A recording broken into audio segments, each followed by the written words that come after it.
Wisata Paralang ini kebetulan saya sendirian rintis. Oh iya. Sebelum saya menjadi kepala desa. Ini saya rintis terinspirasi waktu itu dibanding ke Hong Kong. Setelah pulang saya rintislah jalanan. 2011, 2012, 2013, 2014 baru mulai dikunjungi. 2015 sudah alhamdulillah sudah boom. Dulu banyak yang mencibir waktu awal perintisan. Siapa yang mau ke sana? Medannya sangat terjal.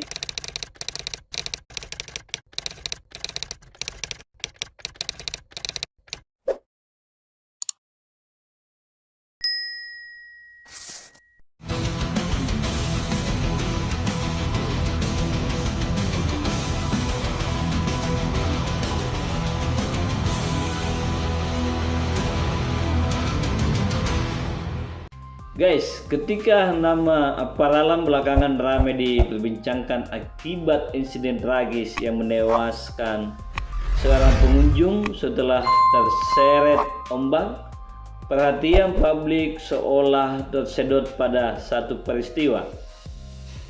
Padahal, jauh sebelum itu terdapat kisah panjang tentang bagaimana kawasan wisata tersebut lahir, tumbuh, dan akhirnya menjadi salah satu ikon pariwisata Bulukumba. Beberapa bulan sebelum peristiwa terjadi, Kepala Desa Arah Haji Amiruddin yang juga dikenal sebagai perintis Paralang pernah mengisahkan perjalanan awal destinasi itu dalam sebuah podcast di kanal YouTube Bulukumba TV. Kisah itu bukan sekedar cerita tentang pembangunan sebuah objek wisata, melainkan tentang keberanian melihat peluang ketika orang lain belum melihat apa-apa. Gagasan pengembangan Paralang muncul ketika Haji Amiruddin masih menjadi anggota DPRD Bulukumba. Dalam sebuah kunjungan akademik ke Hong Kong, bersama rombongan yang dipimpin Wali Kota Makassar saat itu, Ilham Arif Sirajuddin, ia menemukan kawasan pesisir yang mengingatkannya pada bentang alam di kampung halamannya sendiri. Wisata Paralang ini kebetulan saya sendirian rintis.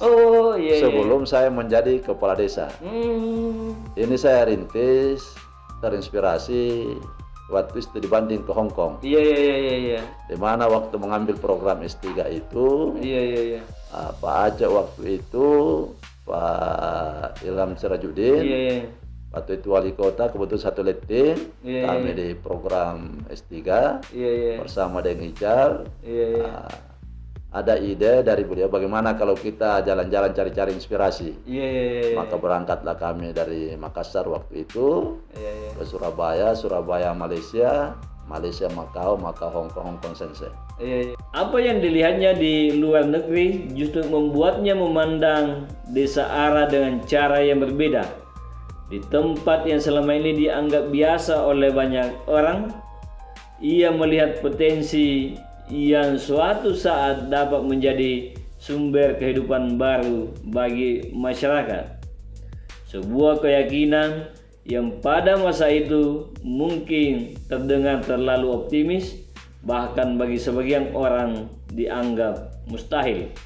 Di Hong Kong lah ini saya naik di Universitas Hong Kong, mendaki, saya jalan-jalan ke belakang ternyata pinggir laut. Wah, saya bilang, oh ini mirip-mirip dengan kampung saya. Gunung baru pinggir laut. Nah, dia bilang kalau begitu sejahtera masyarakat di sana.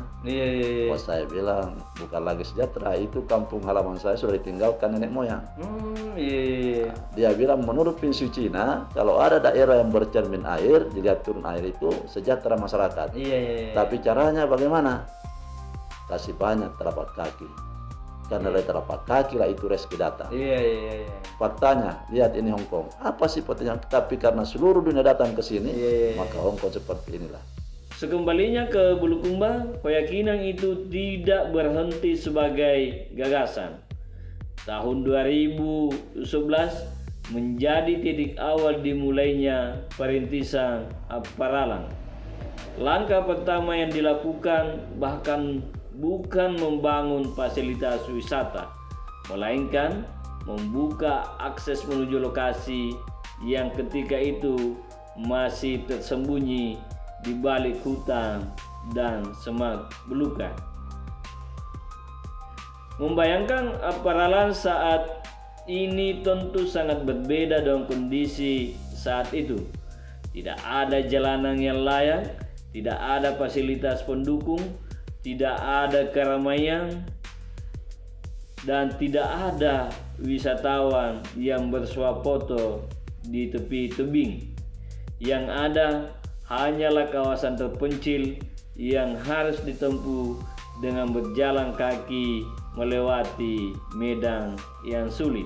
Setelah pulang, saya rintislah jalanan. 2011, 2012, 2013, 2014 baru mulai dikunjungi. 2015 sudah, alhamdulillah sudah boom. Iya. Sudah booming ya, kemana-mana. Baik dari lokal, regional maupun mancanegara. Jalan kaki kita menerobos turun itu hutan belantara. Dalam sebuah gagasan besar, hampir selalu ada keraguan yang mengiringinya. Demikian pula yang dialami Apparalan pada masa-masa awal. Upaya membuka kawasan wisata tersebut tidak selalu mendapat sambutan positif. Keraguan, cibiran, dan pandangan sinis menjadi bagian dari perjalanan yang harus dilalui. Namun, waktu akhirnya menjadi penjawab yang paling jujur. Dulu banyak yang mencibir waktu awal perintisan. Siapa yang mau ke sana, medannya sangat terjal. Tapi dengan semangat dan keikhlasan, alhamdulillah bisa saya rintis dengan swadaya. Hari ini Apparalan telah menjelma menjadi salah satu wajah pariwisata Bulukumba.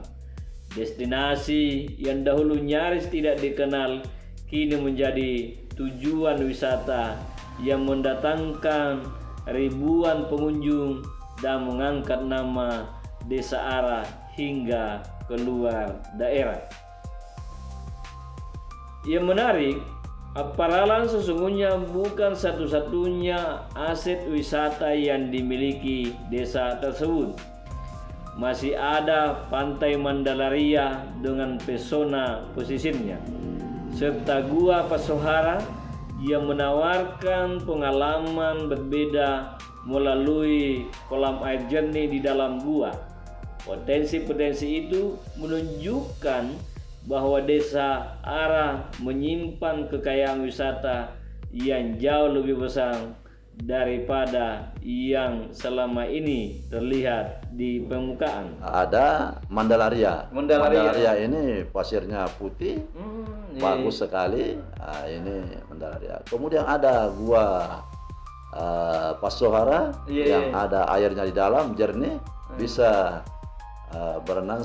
Kalau petualangan itu bisa berenang di dalam yang gua, kemudian jernih airnya. Lebih penting lagi, kehadiran destinasi wisata telah mengubah denyut nadi ekonomi masyarakat. Usaha kecil bertumbuh, lapangan kerja terbuka, dan aktivitas ekonomi bergerak lebih dinamis.